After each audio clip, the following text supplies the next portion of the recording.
Hi, good afternoon, everyone. Hello, hello, hello. So, once again, here we are, our second installment of 5 steps to become globally competitive, the planning phase. I'm your host for this afternoon, Nadia Bayer Thomas, Director of 800 Tech, and this is my co host, Schofield Thomas, Managing Director of 800 Tech. Regrettably, guys, we do not have our featured speaker with us today. Unfortunately, the individual had an emergency that was pulled them away. But that is perfectly okay because Schofield and myself, we have a wealth of knowledge between us from the years that we've actually literally been doing this for a living. So we know that you all are going to leave this session filled with knowledge and information all about the planning phase. So let's just jump right in. So, last week, for those who joined us, we spoke about the strategic phase, and we had our esteemed guest, Makeda Antoine Cambridge, who really was able to give us a good footprint of how the strategic phase is handled. So, this week, we're going to talk about the planning phase. But before even we get there, I really want Schofield to help our audience understand the connection between the strategic phase and the planning phase. Schofield? Well, good afternoon, everybody. Thank you again for tuning in. One thing that the last year taught us is that we have to prepare for changes, and it made us a lot more adaptable within this time period. So today we're going to discuss a continuation of the process. So last week we had a strategic phase where we had the output being the future state. This week is going to be the planning phase, and the planning phase entails, of course, incorporating the future state, which we had last week, and something what we call your current state, or as it's commonly called, the as is state, which simply means That's where you correct. are right now in your company. All right. So, given that premise, you have to ask yourself, and the question could be asked, okay, if I'm at my current state or where I'm at right now, and our strat plan indicated that there's a future state, a desired output in the next 2 or 5 years, how do I achieve that? That is what the planning stage is all about. The planning stage is where we give you a roadmap on how you achieve that. And I said roadmap because that is exactly what it is. It's a roadmap to get you from point A to point B. Point A being your current state to your future state. So we have 5 key components to consider when creating this roadmap. And we're going to go into that today. I could not have articulated it any better, Schofield. We have 5 key components. And before we do anything else, the biggest one is creating the right team. The right team in your organization that is really going to lead the charge for this entire exercise. Now, what is important to know is that the team is not your just your executives, but the team should span the entire organization, from your execs, your managers, your technocrats, all of those persons within the organization. And your team should be as multidisciplinary as possible because everyone's voice matters and everyone's perspective of the current state is very, very critical when you are creating the planning phase and really having a true appreciation of what's taking place within the organization. So that is one of the first elements. Go ahead, Schofield, jump right in.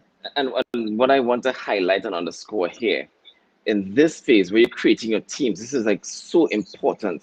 This is where you get your buy-in. This is where you get your Agreed. employees involved.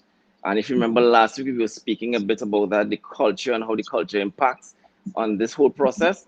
This is where you get your employees, across all departments involved. So when you're creating your teams, it may be advisable to, as far as possible, get everybody to a representative from each team or each department or each division, depending on how you call it in your company. All the different departments and all the different skill sets, but also persons who are advocates and also persons who are naysayers, because you really want this team not just to take the charge of transforming the organization in terms of the exercise, the strategic exercise, but also even in terms of the culture of the organization as we make that shift towards the ultimate vision. Yes, and also I want to underscore again, there may be the tendency to just include your technology people on this team. This is not Agreed. a digitization process. This is a transformation process. So in a transformation process, your IT team is not the only team that you need. You need the Agreed. inputs from other departments in conjunction with your IT team. So don't leave them out. They're still required, but you need a holistic view because it's a transformation. We're not just digitizing here. And I think when we get into the other points that are critical for the planning phase, then they would have a better appreciation as to why we're saying not just your IT team. I think that would be very, very important. But something else we need to discuss. So we have our team. We've gotten our team, it's multidisciplinary team. We've gotten our team with the executives, the technocrats, the managers. But now we need to really examine what is our value proposition. What was the value proposition when we started? And Right. what do we want to achieve at the end of it? What is the value proposition at the end? And this again is information that would have been filtered out of the strategic phase. Yes, and again, so the value proposition is where we create that competitive advantage. And there's several inputs into that. We could look at probably what worked well before, because the company would have had some history. And then we look at, the future state, what we would need to add to that or what we need to improve, at this stage to give us that and then we look at the market because the market may have changed, in the manner in which we were Significantly. doing business before. There may be new tools, new entrants, new businesses, shifts in the market. Things would have changed. So your value proposition would have to change or be slightly altered or completely revamped. You may have to Agreed. go after a completely different segment because if you look at what happened last year in COVID, a lot of companies, their value proposition would have been changed, because things are a little Agreed. different now. We operate in a different space. And as we hear a lot about this in the business community, the post-COVID economy, the post-COVID world, that is real. So your value proposition may change. So in the transformational process, this is where we honing on that. This is where we cater for those kind of things, and Mhm. we put in the systems and the technology there to help with this value proposition. To help us realize it exactly. Yeah. But you know, we're talking value proposition. We're talking about going from that current state into that future state with the value proposition and how it filters out of the conversations that we would have had in strategic phase. Mhm. But something that is very, very important is not just looking at, and you mentioned it, Schofield, yes, the competitive advantage in terms of what's out there in the market, but Yeah. even looking from an internal perspective, because, and this is where the teams are so important, because remember, these are persons that are also experts in their own right in their own in the field. They may also be able to give you from an internal perspective how you can achieve this. And that is a critical component of having this team present with you. So that they, because remember, they're dealing with other organizations, they for themselves may have been exposed to whatever different platform or whatever different aspect of things that they can now add value to the conversation with regards to And not achieving just this value that, proposition. remember some of your employees may be closer to your customers than you are. So they may be Exactly. getting feedback firsthand from the clients, and they may understand from the customers exactly what are they expecting, what they're looking Mhm. forward to. We want to have this form fill out digitally, or we don't like when you present your services this way. They would have that information ready available. And the funny thing is, with our experience in doing this, we are seeing where there are some technocrats that actually have the solutions already, but they have never been Agreed. given the opportunity to That bring them voice. forward. That's right. So this planning phase is more of a diagnostic on your business, and it's you Mhm. required to look at your business with a critical eye, look at it and critique different aspects of it, and be open to that as business owners. Be open to the criticism and the critique, because it would only allow you to grow and get better. Agreed. Agreed. And we have a third component, guys, and it's really an examination of the business model and the innovation that could take place Yeah. within the business model. Because something we need to understand when you engage in digital transformation strategy, And we said this last week, it's not just technology, it's also about the innovation that you could bring Yeah. into the environment, where you are looking at the different processes that take place Mhm. and you're saying, how can I make this process better? And making a process better doesn't always have to be technology. It could also be the re-engineering.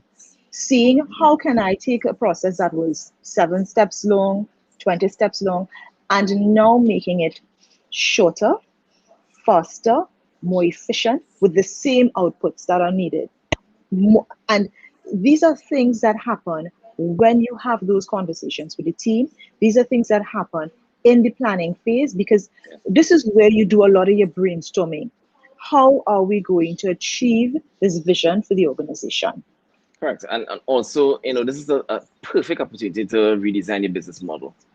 Yes. It is an excellent opportunity because we saw again, how things are changing, very dynamic around us. A lot of businesses are not going to be reopening, doing business the same way as you used to. Mhm. So it will require, a transformed business model.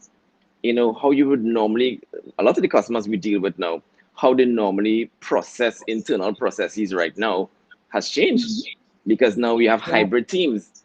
You have some people working at the office, some working at home, but now it's a lot Mhm. more of us working remotely.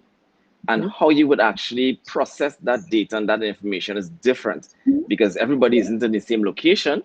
So of course, we have to utilize some measure of technology there. Mhm. So now is the ideal time to look at that business model. And now, with what's going on, we have business owners now looking at with a critical eye, Mhm. how do I plan for future events like this? Mhm. So again, it brings into focus your business model and what you had in place before and what you're going to be utilizing a more agile version of it, in the years to Yes. come. And not just only that, Scofield, I also wanted to mention in terms of looking at the business model, when you have your teams, you really want to now take these teams, you want to create teams as well in the initial stages to just get that concept of, okay, what the planning phase is, where I'm going to take Yeah. it.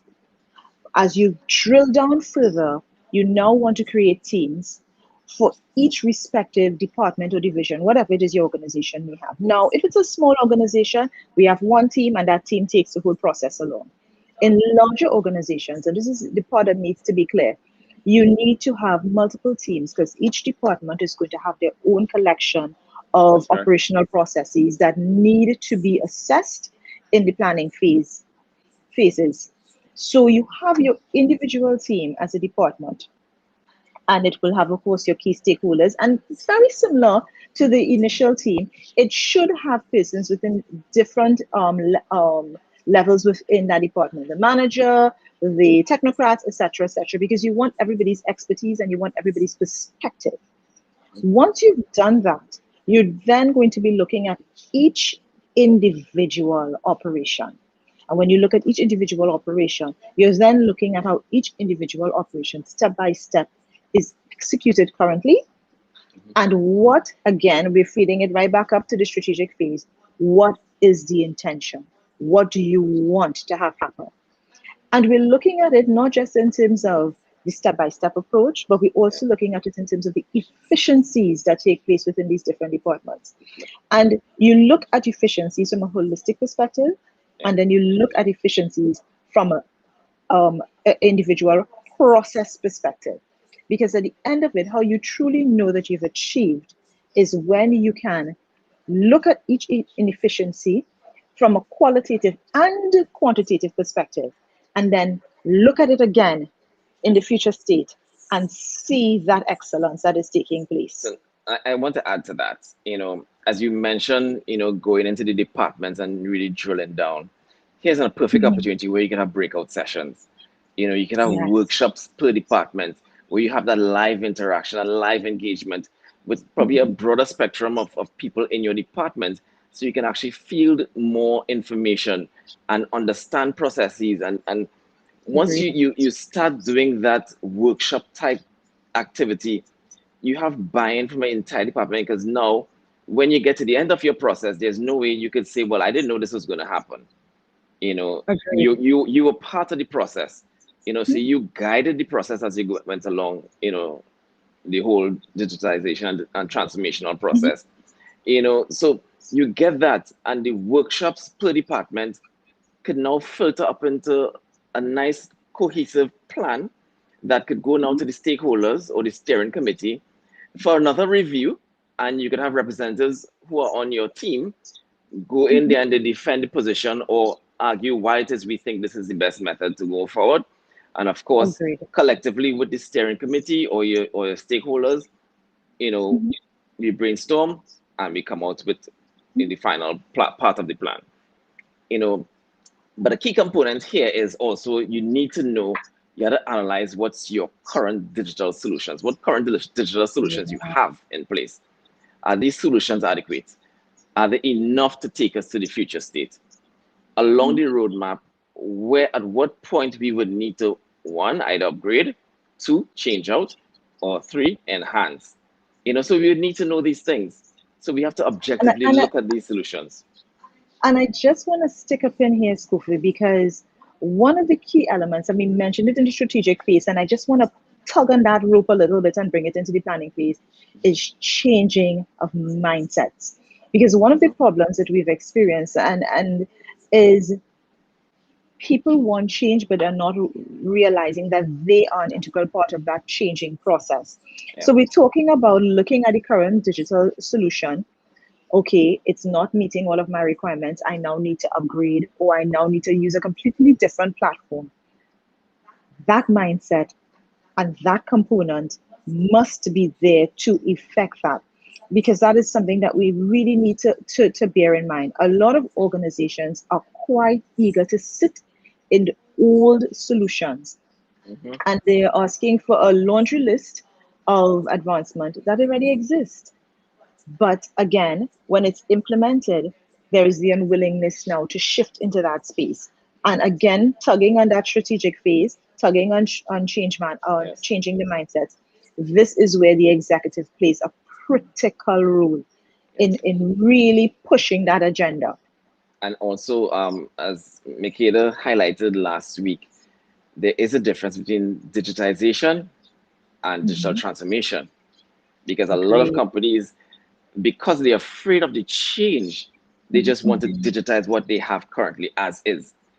You're Yes. not going to get your value proposition in that way. You're That's not, no, yes, you're not you going to get won't. it met in that way. You're not going to get a Mhm. redefined business model and be competitive. You're not going to be able to add innovation by just replicating what you have into a digital format. You have to Agreed. go through the transformational process, which includes Mhm. digitization, but is with the holistic view of the company and the strategy in play. Agreed. Absolutely, absolutely agreed. And that is if there is no other takeaway from Yeah, these seminars that we are having, and we're going to be having them on a weekly basis, as you guys know, the biggest piece of it is it's not just technology. It's yep, really a holistic approach, and really just using that technology as a conduit to yep, yep. achieve that strategic vision or objective. Right. So, and the another part is a communication plan. You know, so we Mhm. touched on the different teams and they're reporting to the committees.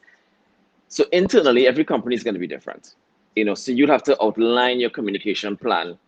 Mhm. How these changes or these recommendations are going to be communicated?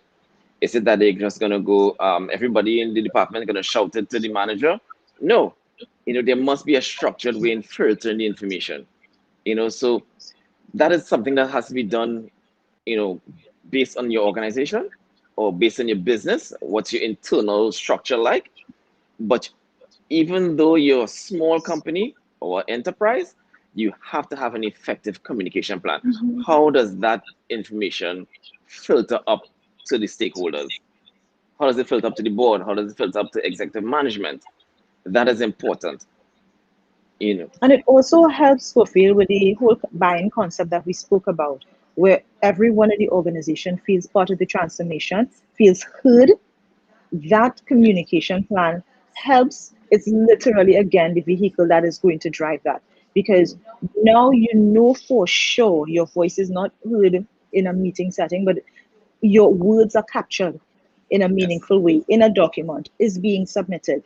There is that literal interaction between the executives and also the other teams below, where you know that there is true communication, true understanding of what is taking place from the executive level as well as in the lower levels, the management, the technocrats, etc. It also ensures that at the end of it, what was the ultimate vision, what was the targeted state, is achieved. Yes. That communication plan is the vehicle for all of these things.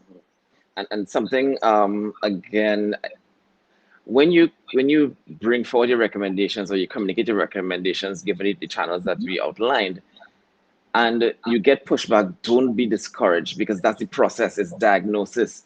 You're diagnosing your Yeah. company, so the executive management, the owners, be open to critique, criticism, be open to that, because that's the only way you effect change, and Exactly. you as the technical recommending a change of a process, and they push back at it, be prepared to defend it, because if your information is correct, they would have no other choice but to hear you out, but just be prepared. Don't just say, well, I tell them, and they want to listen.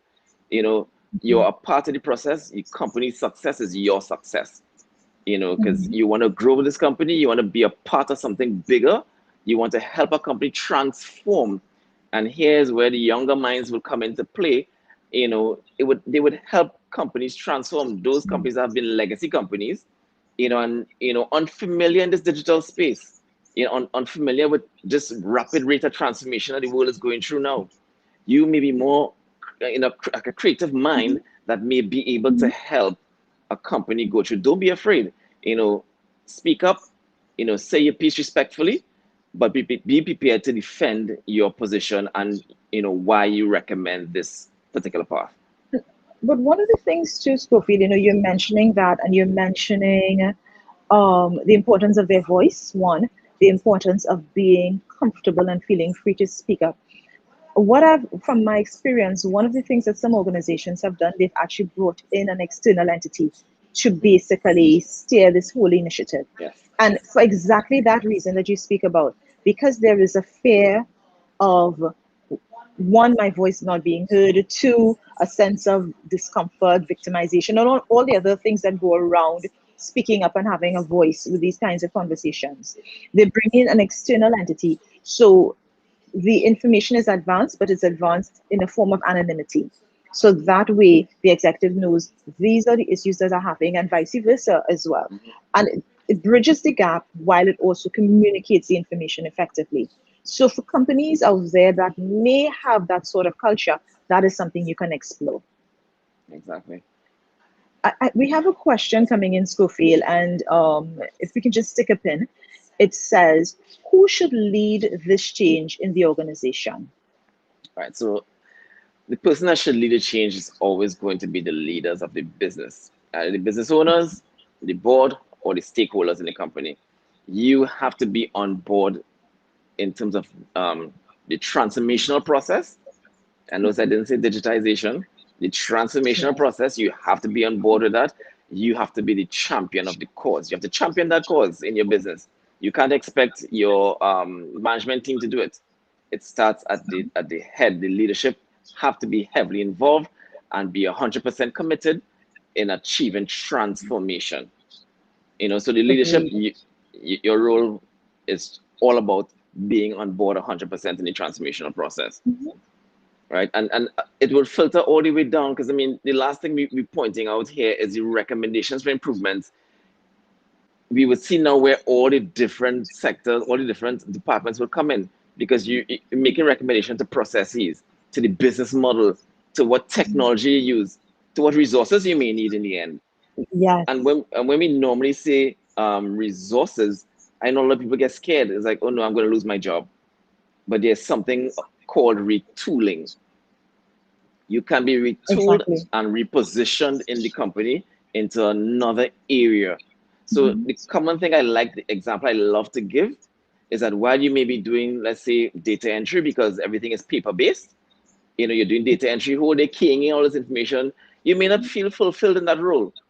But then if we perform that whole transformational process and we digitize, you no longer have to key in information because it's already coming in digital.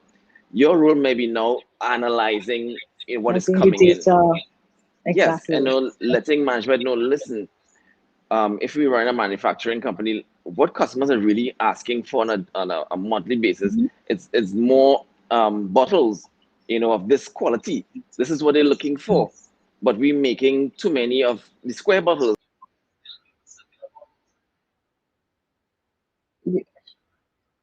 Okay, we're having a little bit of a technical difficulty.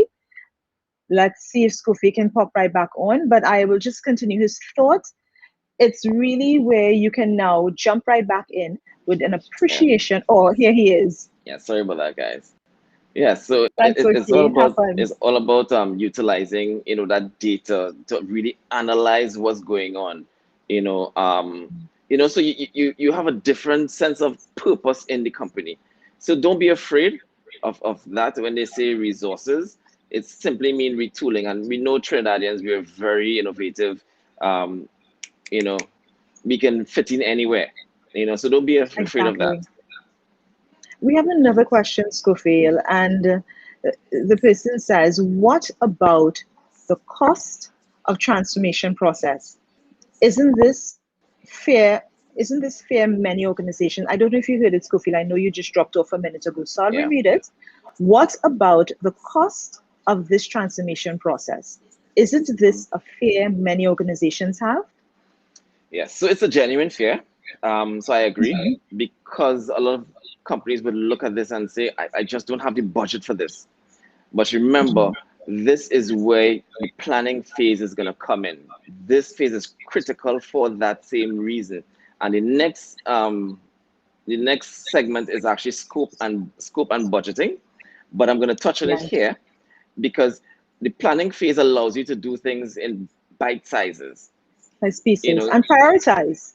and prioritize. So you don't have to do that whole transformation. Well, in a matter of fact, you can't. You can't do a whole transformation process in one go. So you have to take things in bite sizes as you go along the road. And, you can budget. Based on your budget, you then prioritize accordingly. And your roadmap will dictate that.